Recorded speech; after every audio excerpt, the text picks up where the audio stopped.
Hello everyone, आज हम production theory में returns to a factor part 3 discuss करेंगे। रिटर्न्स टू अ फैक्टर की अगर हम बात करें तो ये एक शॉर्ट टर्म एनालिसिस होता है, इसलिए इसको लॉ ऑफ वेरिएबल प्रोपोर्शन भी बोलते हैं, क्योंकि इसमें उत्पादन के सिर्फ एक ही फैक्टर को चेंज किया जाता है, ओनली फैक्टर चेंज किया जाता है, बाकी कांस्टेंट रहते हैं। The law of variable proportion is that law which predicts the consequences of varying or proportion in change the fixed and variable factors of production are used। और short में अगर बोला जाए, in it to change the ratio of output, variable factor of output are changed and fixed factors of production remains constant. इसमें उत्पादन को बढ़ाने के लिए, प्रोडक्शन को बढ़ाने के लिए उत्पादन के जो वेरिएबल फैक्टर्स होते हैं, जिनको बहुत ही शॉर्ट पीरियड में चेंज किया जा सकता है, सिर्फ उन्हीं को चेंज किया जाता है, और फिक्स्ड फैक्टर ऑफ प्रोडक्शन जो है वो कांस्टेंट रहते हैं। एजम्पशंस हैं इस लॉ की। Only one factor is variable, all factor of production are homogeneous और equally efficient, no change in technique of production, factor of productions can be used in different proportion. ठीक है, जो उत्पादन के साधन हैं उनको डिफरेंट प्रोपोर्शन में यूज़ किया जा सकता है। अब यहाँ पे जैसे कि हमारे पास एक ज़मीन का टुकड़ा है, लैंड, ठीक है।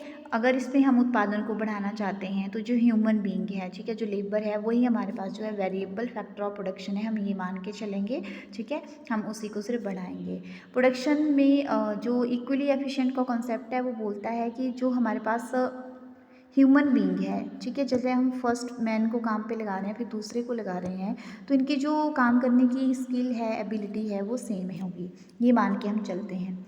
उसके बाद उत्पादन की तकनीक में कोई चेंज नहीं है, और इसके बाद ये है कि आप जो है उत्पादन को बढ़ाने के लिए, जैसे कि ये आपके पास लैंड है, तो इस पर ह्यूमन बीइंग जो है 2, 3, ठीक है, 4 किसी भी प्रोपोर्शन में जो है वो यूज़ कर सकते हैं। कंडीशंस ऑफ एप्लीकेबिलिटी, ठीक है, ये लॉ कब एप्लीकेबल होता है, जब आपके फैक्टर ऑफ प्रोडक्शन जो है वो इंडिविजुअली जो है उनको डिवाइड किया जा सकता हो, ठीक है, डिविजिबल हो।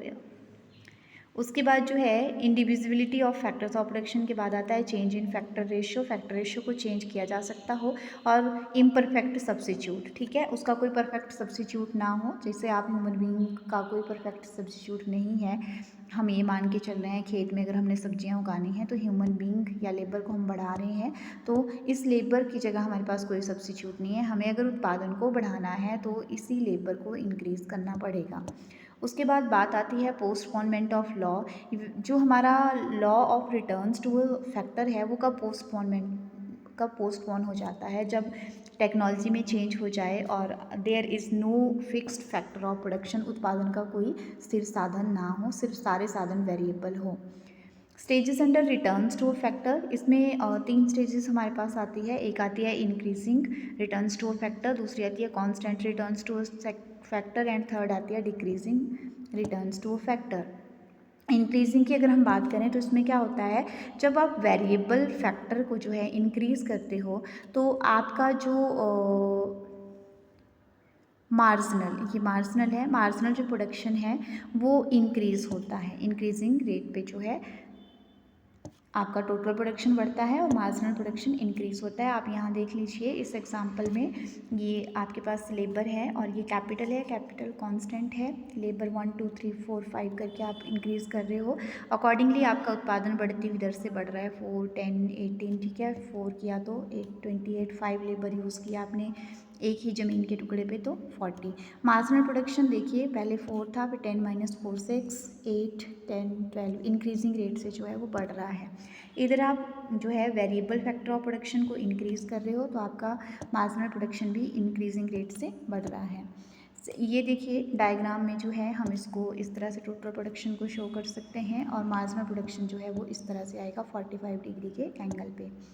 उसके बाद हम बात करते हैं नेक्स्ट की causes of increasing returns to scale. ऐसा क्यों होता है कि जब हम एक स्थिर साधन के साथ जो है वो उत्पादन के परिवर्तनशील साधनों को लगाते हैं तो हमारा जो कुल उत्पादन है वो बढ़ना शुरू हो जाता है। ऐसा इसलिए होता है क्योंकि स्टार्टिंग में हमारे जो फैक्टर ऑफ प्रोडक्शन होते हैं, ठीक है, उनका उत्पादन क्षमता का जो है सही से यूज़ होने लग जाता है, उनकी एफिशिएंसी बढ़ती है। क्योंकि जब आप स्टार्टिंग में लेबर को सब काम दे रहे थे, आप जुताई भी करोगे, आप जो है पौधों की टेक केयर करोगे, स्प्रे करोगे, तो वो जो है उनका ध्यान हर काम में रहता था। अब लेबर को आपने काम स्पेसिफिकली बांट दिया है, तो वो उसमें जो है वो स्किल्ड हो जाएंगे और अपने शॉर्टकट वे से काम को करना सीख पाएंगे।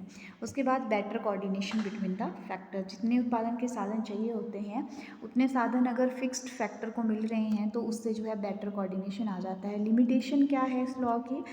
इंक्रीजिंग रिटर्न्स टू फैक्टर की, इसमें उत्पादन का साधन जो है फिक्स्ड माना गया है, लेकिन ऐसा होता नहीं है। कांस्टेंट रिटर्न्स टू स्केल में हमारे पास जो सिचुएशन आती है उसमें क्या होता है कि जैसे आप वेरिएबल फैक्टर ऑफ प्रोडक्शन में जो है वो चेंज करते जाते हैं, आपका जो मार्जिनल प्रोडक्शन है वो एक कांस्टेंट रेट से जो है वो बढ़ता है। ठीक है, तो ये देखिए जैसे कि ये आपके पास एक यूनिट ऑफ कैपिटल है, इस पर आप लेबर को 6, 7, 8, 9, 10 करके बढ़ा रहे हो, तो आपका टोटल प्रोडक्शन बढ़ रहा है, लेकिन आपका मार्जिनल प्रोडक्शन जो है वो कांस्टेंट है। ठीक है, तो इसको कांस्टेंट रिटर्न्स टू फैक्टर कहते हैं। ये देखिए, इसको जो है अगर हम डायग्राम इसका बनाना चाहें तो इस तरह से टोटल प्रोडक्शन आएगा। टोटल प्रोडक्शन इंक्रीज़ हो रहा है, लेकिन हमारा मार्जिनल प्रोडक्शन जो है वो कांस्टेंट है। उसके बाद आता है causes of constant returns to a scale. Causes की अगर हम बात करें तो इसमें क्या है कि ये ऐसा इसलिए होता है कि यहाँ पे हमें मैसेज आ रहा है कि आपके उत्पादन के साधनों की जितनी कैपेसिटी है काम करने की, आप उसका फुलर यूटिलाइजेशन कर चुके हो, और एक आइडियल रेशियो है, और साथ ही साथ most efficient utilization of variable factor of production भी यहाँ पे हो चुका है। उसके बाद diminishing returns to a factor आता है। Diminishing returns to a factor की जब हम बात करें तो यहाँ पे सिंपली हमारा मतलब यही है कि जब हम वेरिएबल फैक्टर ऑफ प्रोडक्शन में जो है इंक्रीज़ करते हैं, ठीक है, उत्पादन के स्थिर साधन के साथ सिर्फ आप वेरिएबल फैक्टर को ही इंक्रीज़ कर रहे हो, तो आपका जो टोटल प्रोडक्शन है वो तो इंक्रीज़ हो रहा है, लेकिन आपका मार्जिनल प्रोडक्शन जो है वो डिक्रीज़ होना स्टार्ट कर देता है।